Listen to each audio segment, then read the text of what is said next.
This is Ann Davis, and today is August the 26th, 2020, and I am privileged today to be interviewing Vant Hardaway.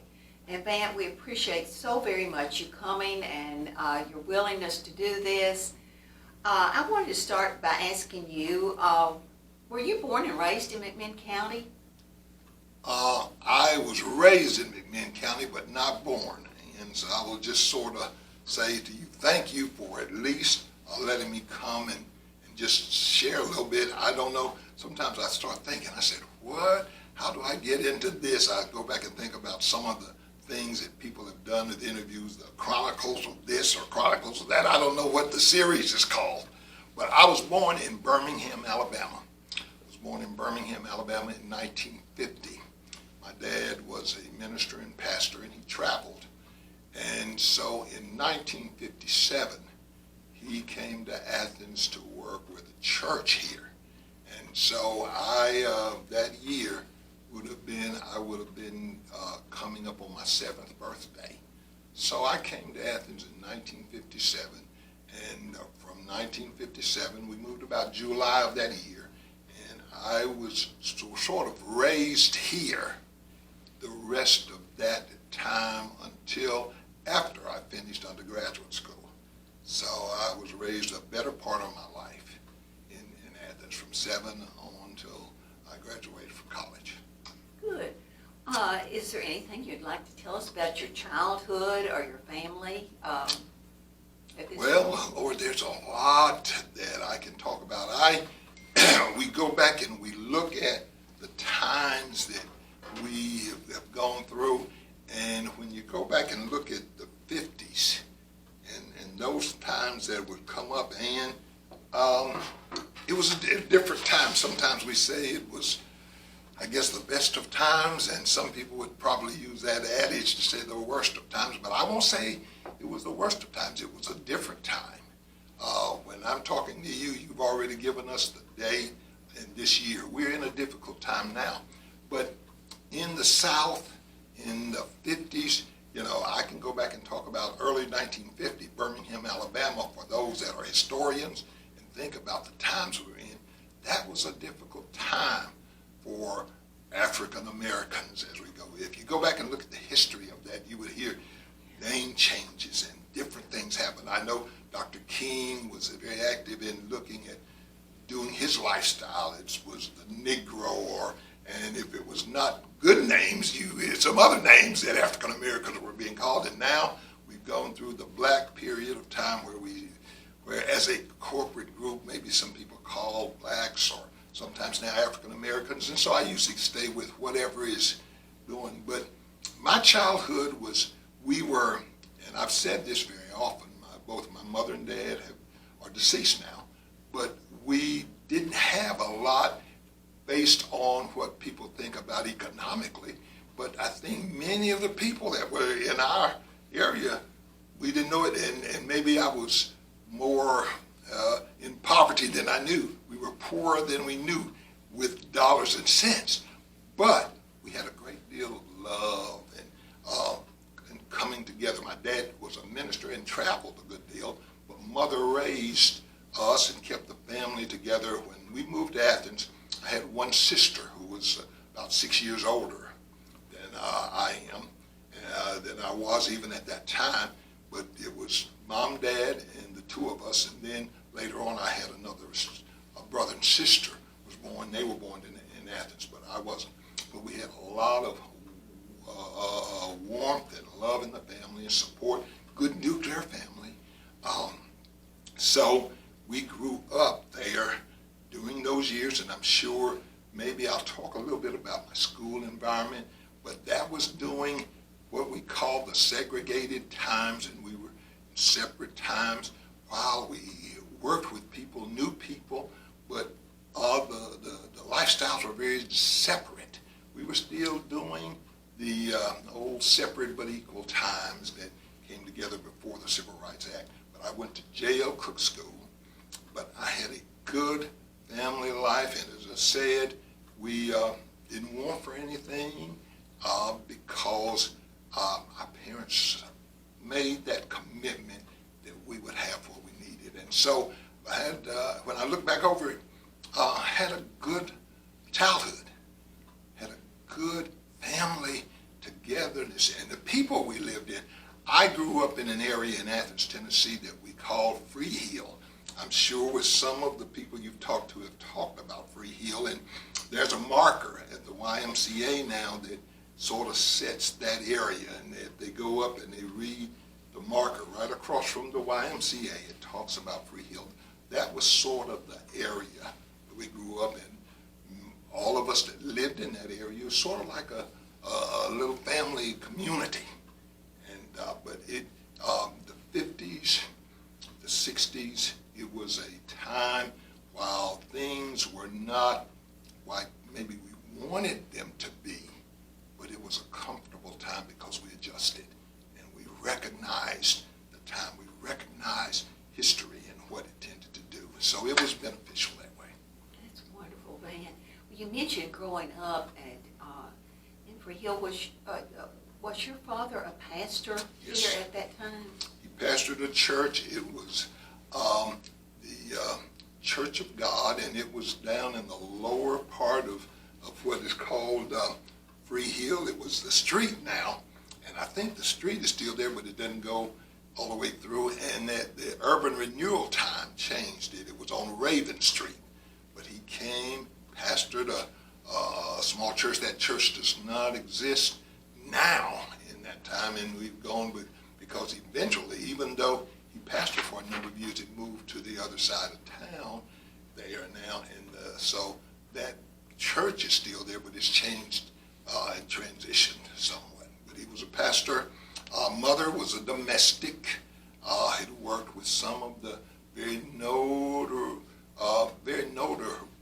notable families in Athens, and so she did those things. And I can remember we walked a lot, walked from that area. It was the area behind the, there is a funeral home there now. It's Lake Hobbs. It used to be Quisenberry. And we would walk there, walk down the street to get to the downtown area. There were, in that time, there were taxi cabs. And sometimes if you walked to town, then you maybe get a taxi cab and get back home, or either you just walked. We walked. Probably was a lot healthier because we got our exercise. But he was a pastor in that area. Well, you mentioned you attended J.L. Cook School. Yes. Could you tell us a little bit about that school? Okay, J.L. Cook School, and there is a great history and heritage of great J.L. Cook, and I'm sure you've probably heard and interviewed some people that talked a little bit about that. Now, the school was already in existence when I got here. I had attended the first grade in Birmingham, Alabama. So I came and entered Cook School in my second grade year. During those times, there was not kindergarten, so it was or first grade on through.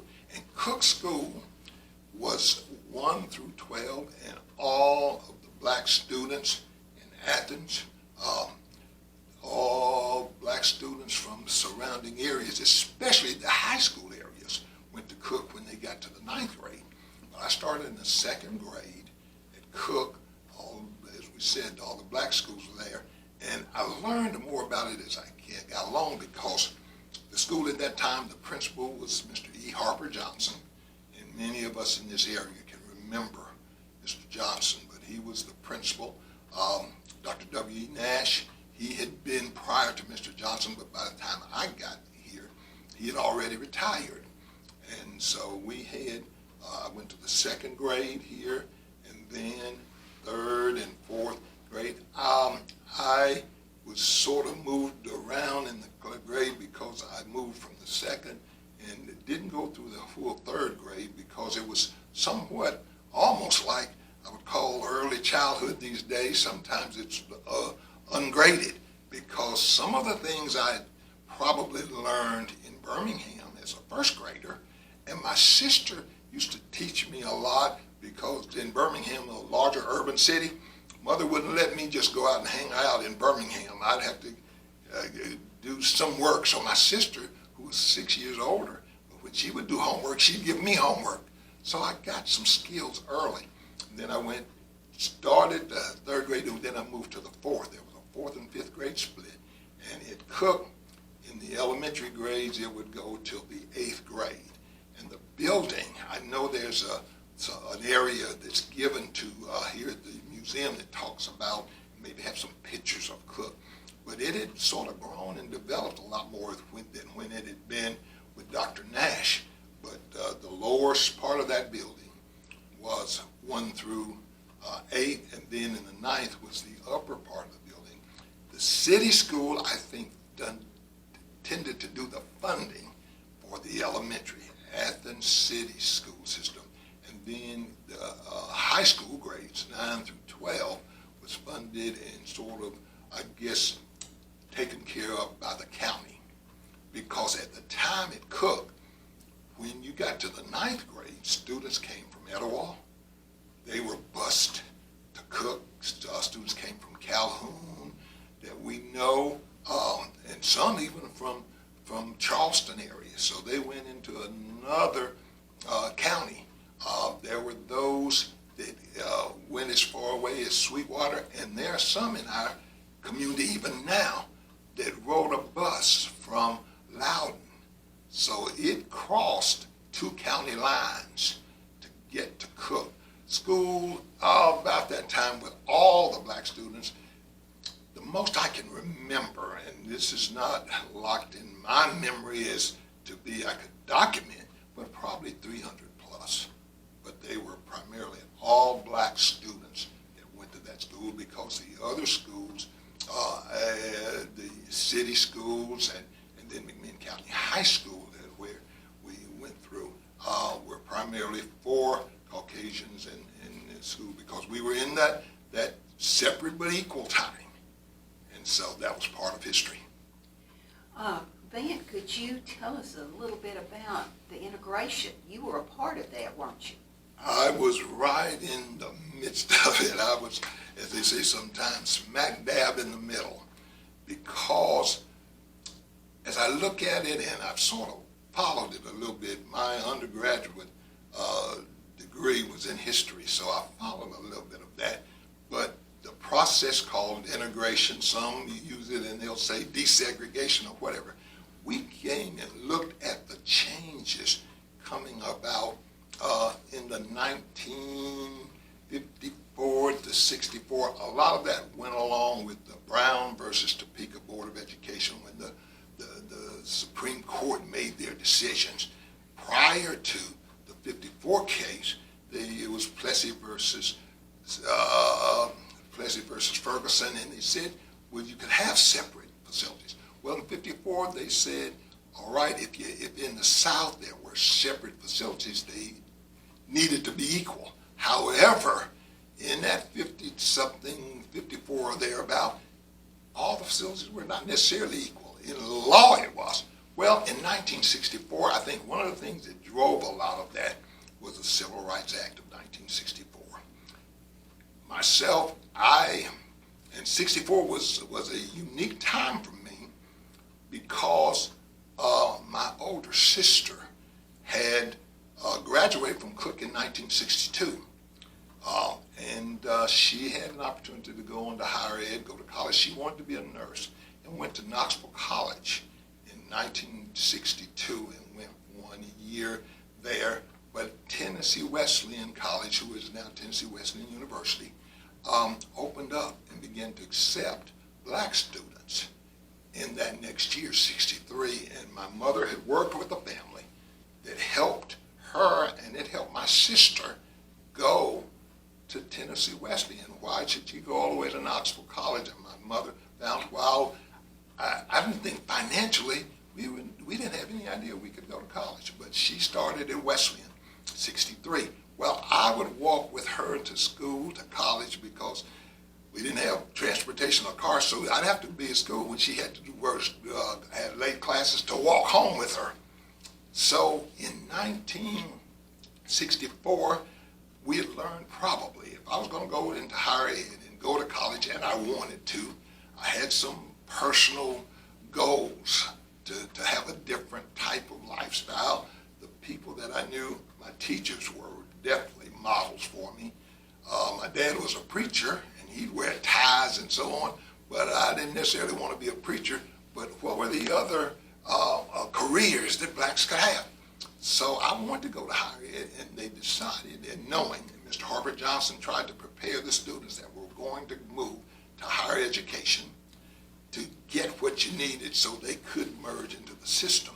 So in 1964, we walked from J.L. Cook School, and I walked down the hill to McMinn County High School to take 2 classes in the afternoon. I would go to Cook in the mornings, and they worked out a cooperative program where I could take French, because if I was going to go to college, I would need to have at least a foreign language, and Cook did not have the capability. We didn't have teachers to do that.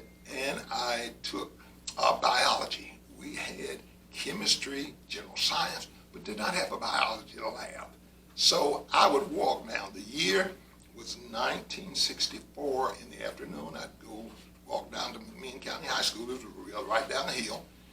Take those 2 classes. However, it was still not open for full integration or desegregation, whichever a person would like to call it. So then in 1965, the 65-66 year, there were a number of African-American families that decided, hey, our children are going to go to McMinn. It was legal. The Civil Rights Act of 64 had passed.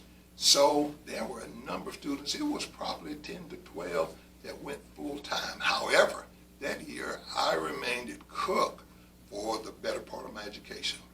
Well, in 1966, the decision was made in Athens, Tennessee by the quote-unquote city fathers that they were going to close and merge the total schools.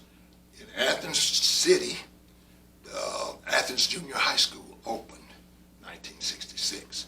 In the county, in Etowah and Inglewood, that area, McMinn Central High School, I think it's called Central High School of McMinn County, but it opened.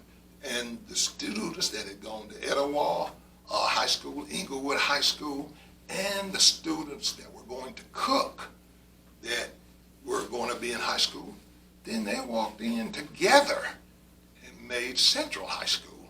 Well, we here in Athens at Cook, then we were zoned and had to come to McMinn County High School.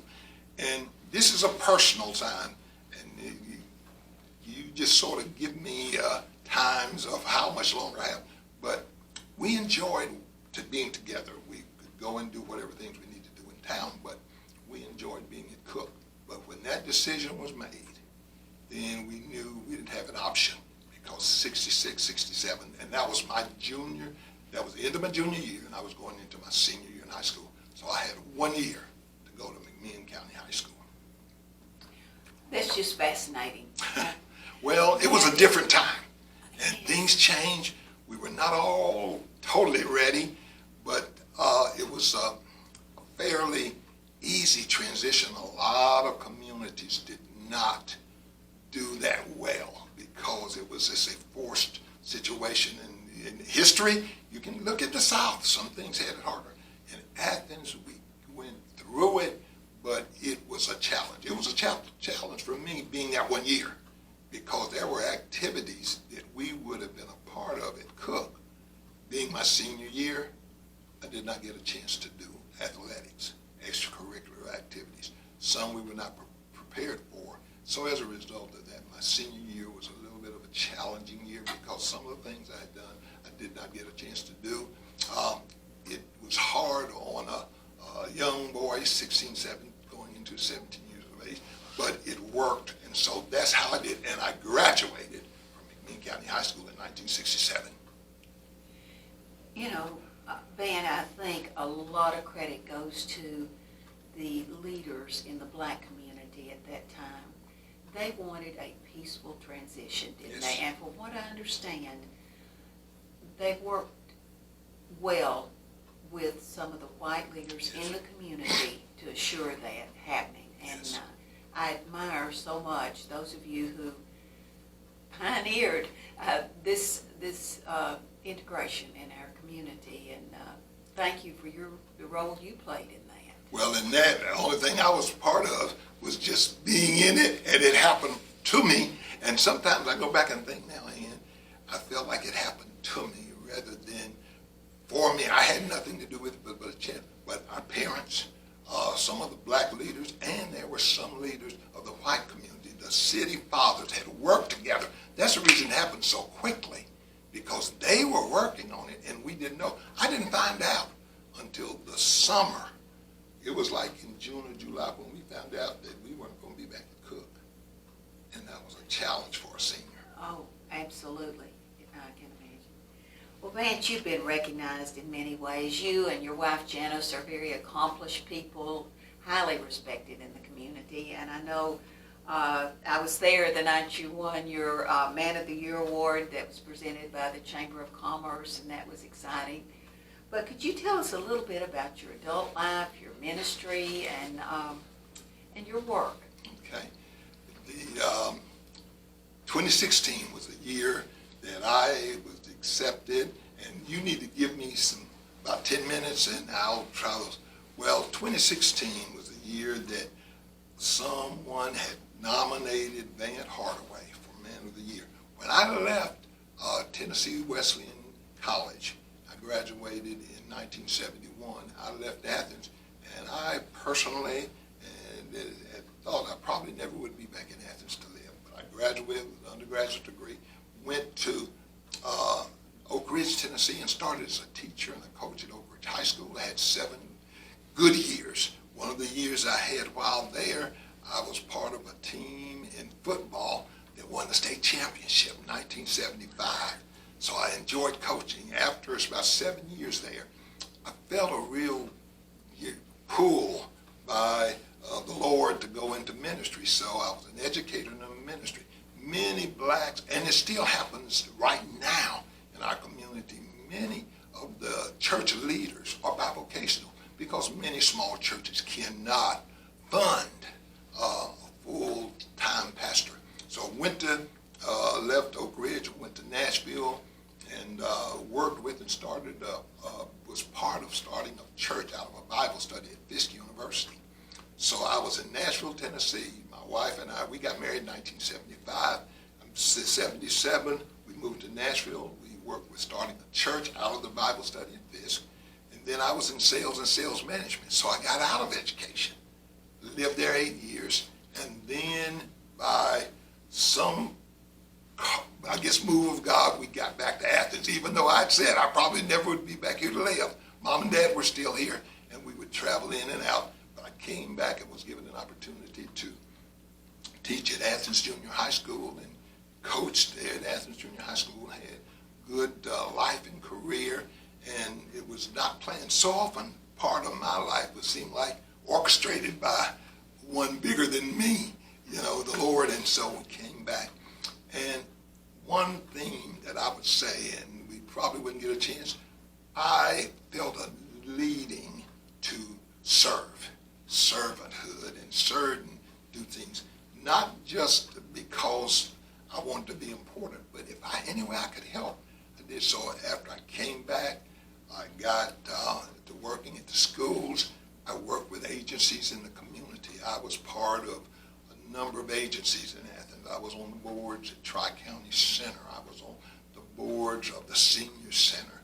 I was on the boards, and some of those I held offices. I was part of some others. So I guess people would very often they'd look up and see Vant Hardaway at different places, but I think it was because of the service we had, the service we could give in other agencies, because they were volunteer boards, and I know we know those, but I didn't recognize that I was doing anything other than, if I got an opportunity, just help.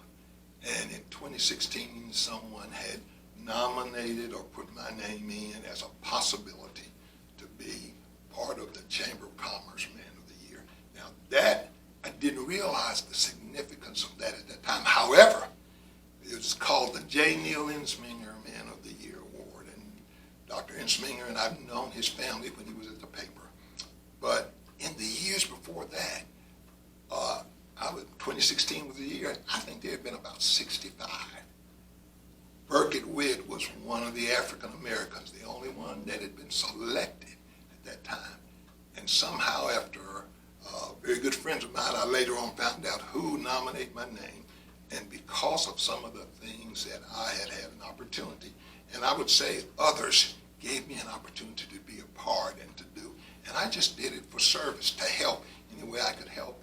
And out of that recognition, or out of that service, someone felt like Vant Hardaway and the things he had been able to contribute in this community. My wife had,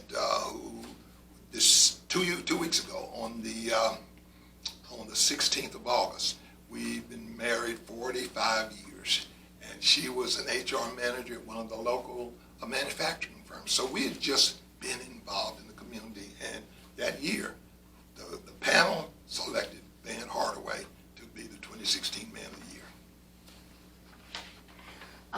Vant, that's wonderful, and you're to be congratulated for everything you and Janice have contributed to this community. We've got a few minutes left. Tell me about your family today. I know you have some very accomplished family members, children. Well, I'm very blessed, and I say to God be the glory. It's not about me, it's not about us, and I think it's all about when we get a chance. I have two daughters, and like me, I guess seemed like it rubbed off in education. I have a daughter, my oldest daughter, Vanessa. She is a kindergarten teacher in Fayetteville, North Carolina, and has been teaching, I guess, 15 years now. My youngest daughter, who was a teacher at one of our local elementary schools, but she's not teaching right now. She has two grandchildren for Janice and me, and Janice is retired, and so am I. And so that's my immediate family, but then I have extended family members, and of my nieces and nephews in this area. One is a elementary school principal, very new, and then I have others that are also in education. And so we find that that's part of just service, giving back. And I am no longer in ministry in the full time as a senior pastor. I had pastored in churches for about 29 years, but God assigned my wife Janice and me to do couples ministry, couples retreats, family ministries. So while we are retired from some of that, I help with a couple of agencies working with children in foster care and in homes. I'm working with the juvenile courts somewhat now. So that's what we're doing. Well, Van, I just appreciate so much you being with us today. It's just been a pleasure to interview you, and I've been fascinated by your life and all the things that you have accomplished, and thank you for your contribution to our community and to the museum archives, because this will be something that will be in our library for history. Thank you so much. Well, thank you, and I hope I don't look at them as accomplishments. I think in and see them as opportunities. One of the things in my life, if I can help somebody as I pass along, then my living's not in vain. So it's an opportunity. What a wonderful thought. Thank you, Van. Thank you.